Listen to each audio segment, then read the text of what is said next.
Assalamualaikum warahmatullahi wabarakatuh. Waalaikumsalam warahmatullahi wabarakatuh. Mau ngeliat begini atau mau ke sana? Di sini enggak mau. Ke situ aja lihatnya. Oke.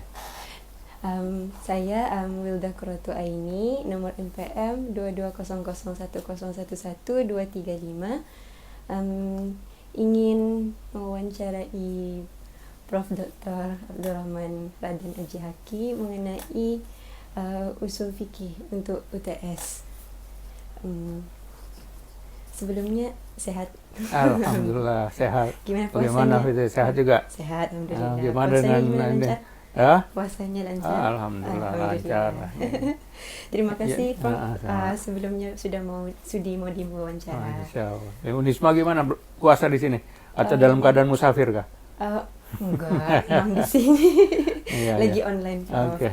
Kebetulan. Sebelumnya tujuan wawancara ini adalah untuk supaya mahasiswa itu mengetahui bagaimana praktek penggalian hukum dalam usul fikih, terus untuk mengetahui sumber-sumber hukum yang digunakan, dan juga untuk memahami metode-metode dalam menggali hukum. Oke. Boleh saya mulai wawancaranya? Silakan. Yang pertama soalannya, apakah selalu ditemukan permasalahan baru terkait hukum yang dihadapi oleh masyarakat? Baik.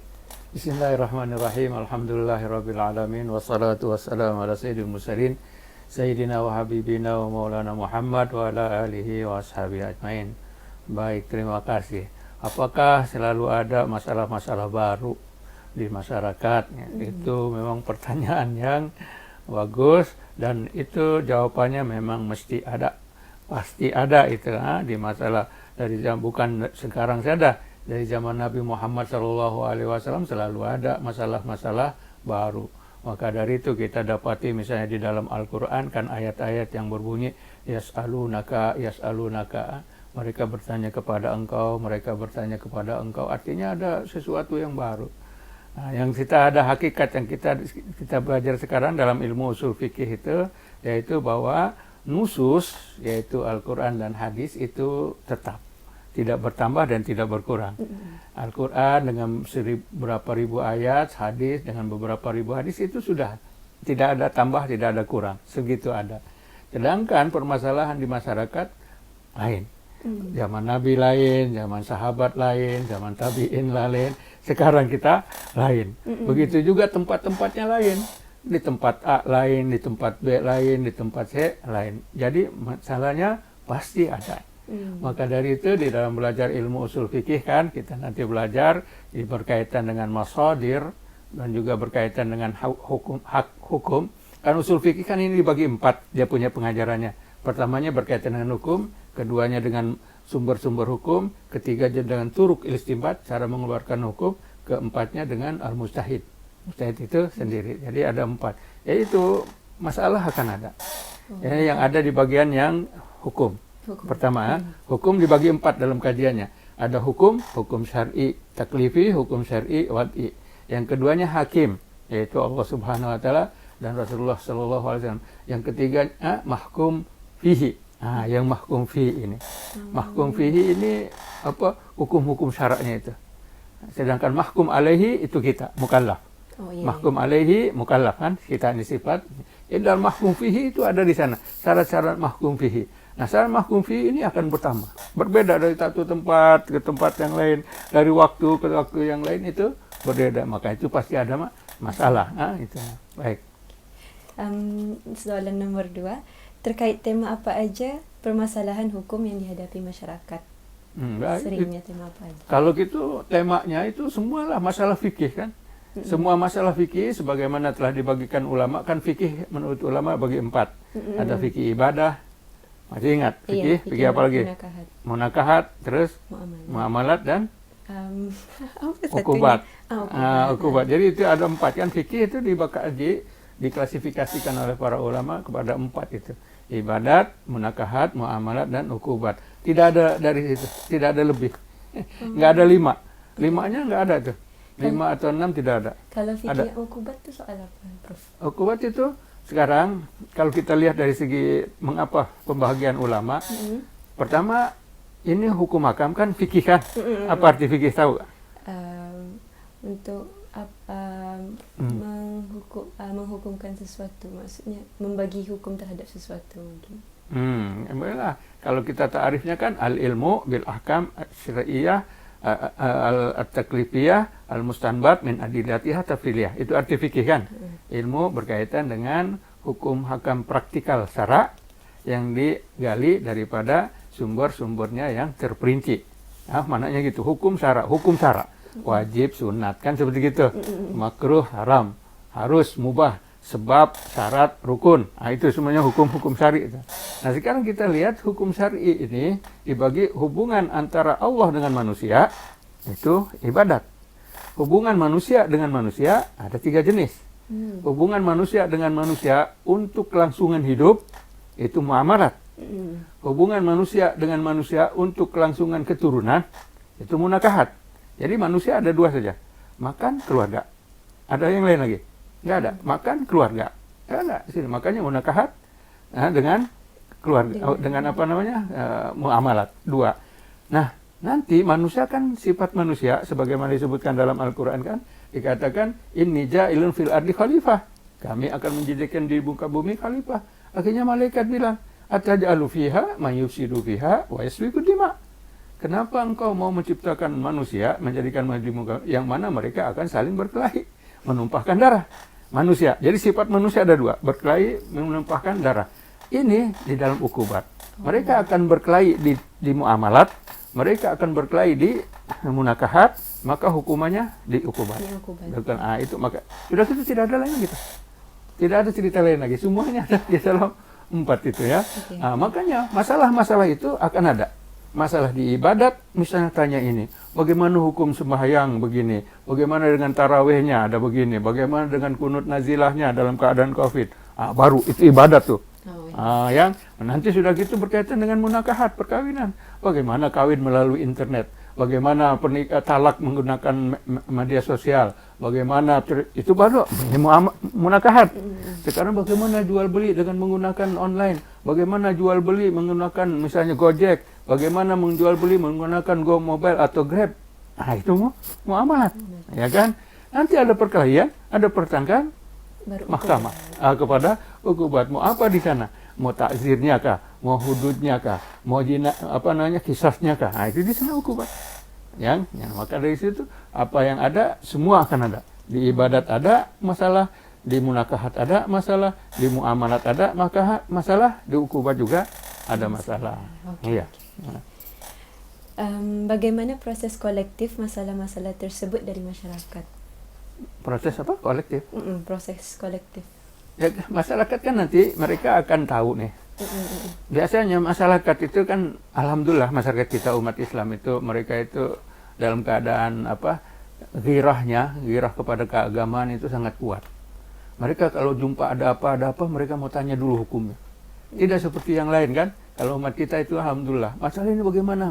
Sebelum apa kita akan tanya, bagaimana ini boleh atau enggak, ini enggak boleh. Karena apa? Karena rasa keimanan. Rasa iman kita kepada Allah Subhanahu wa taala bahwa hidup kita ini adalah atas arahannya, atas keinginannya, kehendaknya, maka dari itu kita harus ikut dengan kehendaknya, ya kan? Nah, selepas itu nanti kalau ada masalah atau apa, mereka akan tanya. Semua ditanya. Misalnya berkaitan dengan vaksinasi baru, hukumnya bagaimana? Tanya vaksinasi. Dan ulama kita nggak pernah tidur. Ulama kita ini ada masalah apa-apa, semua dibincangkan. Walaupun nanti pada akhirnya ada perbedaan, ini mengatakan itu yang mengatakan ini misalnya, itu biasa, itu nggak ada masalah. Yang nggak boleh itu berkelahinya itu. Kalau beda pendapat nggak apa-apa. Beda pendapat harus kita terima. Iya, pendapatnya demikian, silahkan. Ini pendapatnya begini, silahkan. Selagi tunas-tunasnya betul. Nah, karena semuanya akan dapat pahala. Orang beristihad dapat, walaupun dia salah, dapat pahala, 1 pahala. Kalau istihad dia dapat benar istihadnya, dia dapat 2. Nah, maknanya tidak ada yang salah. Tapi semuanya dapat pahala. Semuanya dapat pahala. Istihadnya kan dibiarkan. Nah, masyarakat tanya kepada siapa? Ulama-ulama yang akan memberikan jawabannya tersebut. Maka dipanggil sini bagaimana, beristihadnya di sini bagaimana. Nah, itu yang itu kolektifnya dari masyarakat seperti itu. Oh, oke. Kalau menurut Prof, sumber-sumber apa saja yang disiapkan dalam menentukan suatu hukum, Prof? Nah, kalau ini kan memang dari asalnya. Ketika Rasulullah Shallallahu Alaihi Wasallam mengutus Muaz, nah, ketika Rasulullah mengutus Muaz ke Yaman, di sana sudah ada panduan. Rasulullah ketika mengutus Muaz, wahai Muaz, bima taqdi, bagaimana kamu akan membuat keputusan nanti kamu di Yaman. Kalau misalnya di Madinah nggak ada masalah, ada Rasulullah. Ada masalah tanya ke Rasulullah semuanya yang sekarang kamu ke Yaman. Yaman dari Madinah jauh. Nah, sekarang bagaimana kamu akan membuat keputusan? Akhirnya ditanya, aku akan membuat keputusan merujuk kepada Al-Quran. Pertamanya Al-Quran. Innamla tadid, kalau kamu nggak ketemu dengan di Al-Quran, apa yang aktivis sunnati Rasulillah. Aku akan menghukum, membuat keputusan dengan sunat atau hadis Rasulullah Shallallahu Alaihi Wasallam. Kalau tidak ada, bagaimana?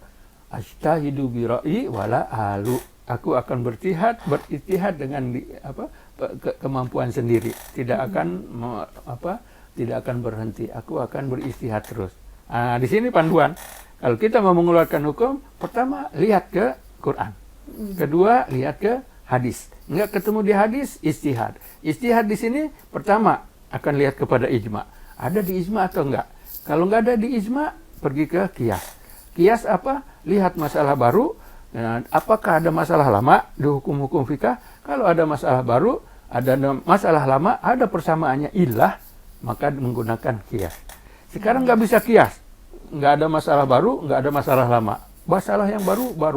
Tidak ada yang lama tersebut. Akhirnya pergi ke masalah istislah atau pergi ke istihsan. Kalau istihsan ini ada satu masalah, ada dua dalil. Yang satu kuat, yang satu lemah. Maka dipilih yang lemah karena apa? Karena ada istihsan tersebut. Nah, ini kemudian beda. Yang ini orang Hanafi, yang Syafi'i tidak menggunakan istihsan tersebut. Sebagaimana disebutkan oleh Imam Syafi'i, man istahsana faqad asyarra'a. Siapa yang menggunakan istihsan, bahwa dia telah membuat suatu hukum. Sedang membuat hukum kita tidak boleh. Yang membuat hanya Allah Subhanahu wa Ta'ala. Nah, itu. Sedangkan Malikiyah mereka menggunakan istislah, masalah dan banyak lagi dengan cara-cara yang ada. Jadi itu adalah sumber-sumbernya. Ulama telah membagikan sumber itu, caranya itu lihat kepada yang muttafaq dulu. Sumber-sumber yang muttafaq, ada kesepakatan antara ulama, Quran, hadis, ijma dan qiyas, dan juga kepada sumber yang tidak ada sepakat. Ulama berbeda pendapat seperti istihsan, istihlah, istishab, qaul sahabi, masyarakat man qablana dan yang lain-lain. Nah, itulah cara membuatnya, ya. Okey.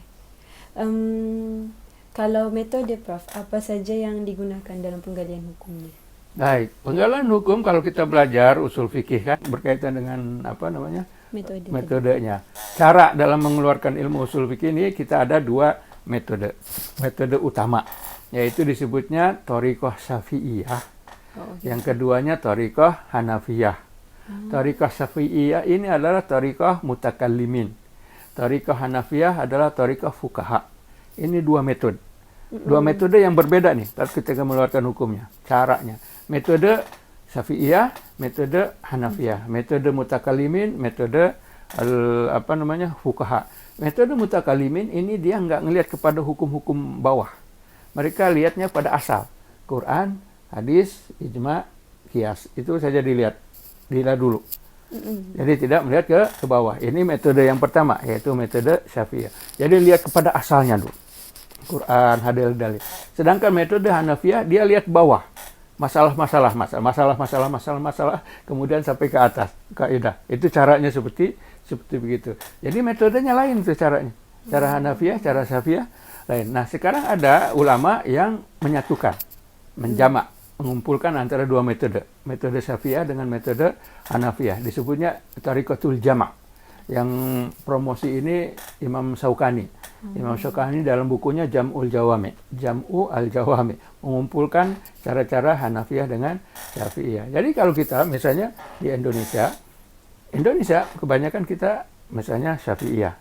Jadi kalau ada masalah itu pertama sekali Quran dirujuk ke hadis, ke ijma, seperti begitu. Tapi kalau misalnya contoh misalnya di Irak kah atau di Pakistan kah yang menggunakan Hanafiyah, dia lihat dulu masalahnya dulu, masalah. Nanti lihat ada kesamaan sana, kesamaan sini. Oh, kita gunakan yang ini, kita gunakan yang itu. Selepas itu baru dirujuk ke atasnya Al-Quran. Kalau kita enggak, kita lihat Qurannya dulu. Ada enggak di Quran? Ada enggak di hadis? Nah, seperti gitu. Tapi kalau mereka enggak, lihat dulu pernah ada enggak disebut oleh mereka. Makanya kalau dalam masa undang-undangnya, hukumnya, cara Syafi'iyah ini cara apa mutakallimin gitu. Tapi Hanafiyah ini cara orang-orang Inggris. Yang disebutnya preferen, hukum hukum Inggris. Nah, dia caranya seperti gitu. Bahasa kitanya jurisprudensi. Nah, kalau orang-orang Hanafi itu gunakan jurisprudensi. Kalau bahasa kitanya. Nah, itu caranya begitulah. Jadi itu metodenya. Syafi'iyah kah atau Hanafiyah atau kombinasi antara dua cara tersebut. Kalau Imam Malik sama Hambali? Enggak, kalau Imam Malik dan Hanafi kan kita di sana. Kalau yang Malik Syafi'i itu mazhab fikih. Mazhab fikih, Hanafi, Syafi'i, Maliki, Hambali itu mazhab fikih. Tapi mazhab kita tidak sebut mazhab, disebutnya thariqah, metode. Metode usul fikih yaitu ada dua, thariqah Syafi'iyah, thariqah Hanafiyah. Nah, thariqah Syafi'iyah ini diikuti oleh Malikiyah, Hanabilah. Ini ikut kepada thariqah Syafi'iyah, thariqah mutakallimin, teologian. Tapi kalau Hanafiyah dia sendiri, thariqahnya sendiri, Hanafi. Makanya ada dua itu. Yang Syafi'i ini diikuti Maliki sama Hanbali. Ya, Oke. Kalau gini Prof, mohon menceritakan secara detail mengenai proses penggalian hukum dengan mencontohkan pada suatu permasalahan. Baik. Jadi cara yang kita kalau itu lihat sekarang lah. Contohnya vaksinasi kan. Ini yang baru nih. Yang baru. Vaksinasi ini boleh atau enggak gitu. Nah, vaksinasi yang baru misalnya apalagi dengan masalah COVID ini. Kan kita itu vaksinasi sesuatu yang baru. Hanya menyuntikkan. Vaksinasi artinya pencegahan kan. Mencegah sesuatu dengan menggunakan satu penyakit, kemudian diambil dari penyakit tersebut sesuatunya supaya dijadikan obat. Nah, untuk mencegah.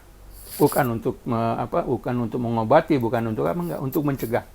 Nah, sekarang ditanya hukumnya gimana? Karena mungkin ada bertanya, kan ini akhirnya melawan dengan qada dan takdir. Kita kan harus beriman dengan takdir. Mau kena, mau nggak kena. Nah, kan seperti gitu harusnya. Tapi kalau dalam fikih kan nggak boleh gitu. Kalau fikih, enggak, ini masalah baru. Bagaimana kita cari? Nah, ulama carilah justifikasi. Contohnya yang membolehkan. Yang membolehkan dia akan contohnya akan menggunakan satu hadis yang mana Rasulullah SAW bersabda, "Manis habba bi sab'i tamaratin ajwati," katanya,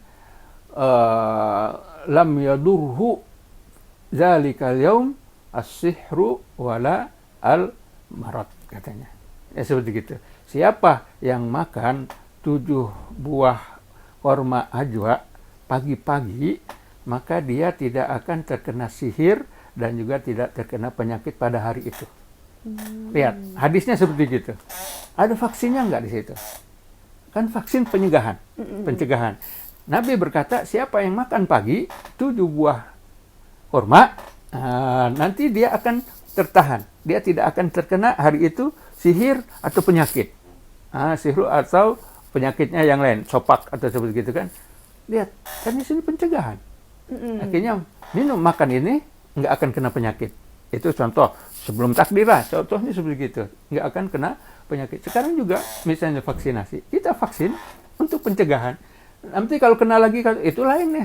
Yang penting kita bikin dulu seperti itu. Makan aja dulu 7 korma tersebut. Nanti pagi, sehari itu dia tidak akan terkena. Nah, sama seperti begitu. Dan juga, ulama juga lihat, cari-cari. Misalnya, ini dalam bahasa ininya adakah dalam bahasa fikihnya, vaksinasi ini. Vaksinasi ada pengertiannya. Bahasanya kan tat'im bahasa Arabnya. Atau lakah. Taktim atau lakah ini sudah biasa dilakukan Rasulullah SAW waktu zaman Nabi seperti gitu, menggunakan talqih, menggunakan misalnya istilah tat'im tersebut. Jadi biasa. Bagi yang ulama melihat begini menggunakannya jadi boleh. Bagi yang tidak boleh itu cerita lain lagi. Kita ambil, makanya masyarakat akan ikut yang mana dia mau. mau ke sini kah, mau ke sana. Ijtihad. Tapi kita tidak boleh memaksakan lah.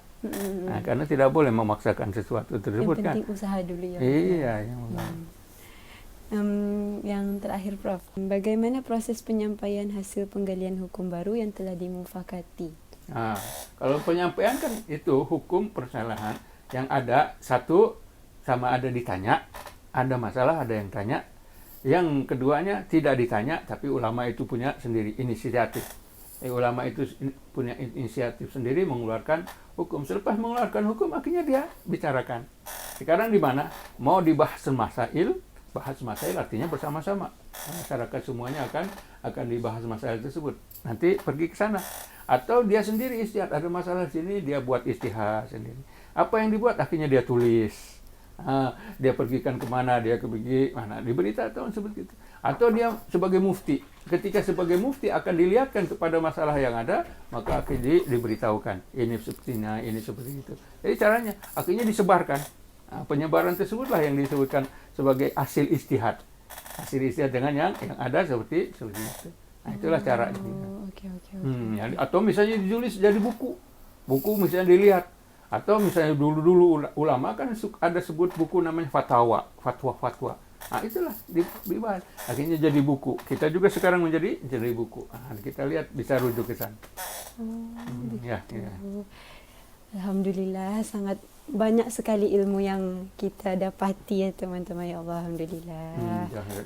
Terima kasih ya Prof sudi membagikan ilmunya ke yang menonton juga. Ya, kewajiban kita lah gitu. Terima kasih. Ada pesan untuk mahasiswa-mahasiswi Unisma atau Unisma? Iya, itu pesannya nggak apa. Sebagai mahasiswa kita harus belajar betul-betul lah. Apalagi misalnya dari syariah atau apa, bukan? Enggak, dari pendidikan agama Islam. Oh, pendidikan agama Islam. Oke, baiklah. Dari apapun juga mahasiswa tersebut, salah satu yang perlu itu ada yang disebut dalam kitab usul fikih itu. Dalam fikih apa? Ma la yaslu. Sesuatu yang tidak boleh tidak diketahui oleh seorang thalib, seorang mahasiswa. Mesti kita itu. Artinya kita sesuatu yang asas, prinsip dalam disiplin ilmu, kita harus tahu itu. Ya kan, kita misalnya kita orang mungkin belajar kaidah fikih ya. Belajar fikih itu masalah kaidah fikih yang 5 itu mesti tahu. Pelajar mahasiswa harus tahu itu, nggak boleh nggak. Apalagi sebagai mahasiswa. Misalnya dalam pendidikan, punya pendidikan, misalnya mengenai Imam Ghazali, ada satu bukunya yaitu Ayyuhal Walad. Orang-orang pendidikan harusnya tahu itu. Mahasiswa pendidik harus tahu itu, buku Ayyuhal Walad itu. Atau seorang buku daripada ulama Islam yang pendidikan yang dari Maroko. Itu satu buku lama itu. Maka dari itu mahasiswa harus tahu itu. Makanya ketika dulu ulama-ulama kalau pelajar atau mahasiswa thalibul ilmu itu nggak tahu sesuatu yang asas, itu aib. Nah, suatu kejanggalan atau suatu kecacatan gitu. Kalau misalnya dia tidak tahu. Mahasiswa harus tahu asasnya semua, belajar semua. Subjek-subjek yang kita pelajari harus tahu asasnya. Jangan cari-cari yang dulu, harus tahu asasnya dulu. Nah, sudah gitu barulah kita cerita. Kadang mahasiswa sekarang, contoh di kita di sini, mereka bicara lagi, tapi tidak tahu asas. Bagaimana? Akhirnya mudah, ambil ke Google. Sudah di Google dapat begitu, sekarang kita tanya, bagaimana bisa begini? Nggak ngerti. Bagaimana kamu bisa begini? Nggak, katanya dari Google. Nggak, kita mau, kamu apa pendapat kamu ini, kok bisa begini? Ini yang nggak tahu mahasiswa. Nah, mahasiswa belajar harus ke asas dulu. Pergi ke prinsip-prinsipnya dulu dari satu-satu disiplin ilmu. Nah, sudah prinsip itu baru kita boleh pergi. Istilahnya kalau mau mancing itu kasih kail dengan umpannya. Seperti gitu. Ini jangan kasih ikannya. Senang bagaimana dapat ikannya? Enggak tahu. Nah, harus kasih kail. Jadi selagi mahasiswa pelajari dulu semua. Subjek itu mesti dikuasai prinsip-prinsipnya dan juga aplikasi atau nanti sesudah kita paham prinsip-prinsip tersebut baru kita aplikasikan. Nah, itulah insyaallah. Masya Allah. Terima kasih Prof atas pesannya dan assalamualaikum warahmatullahi wabarakatuh.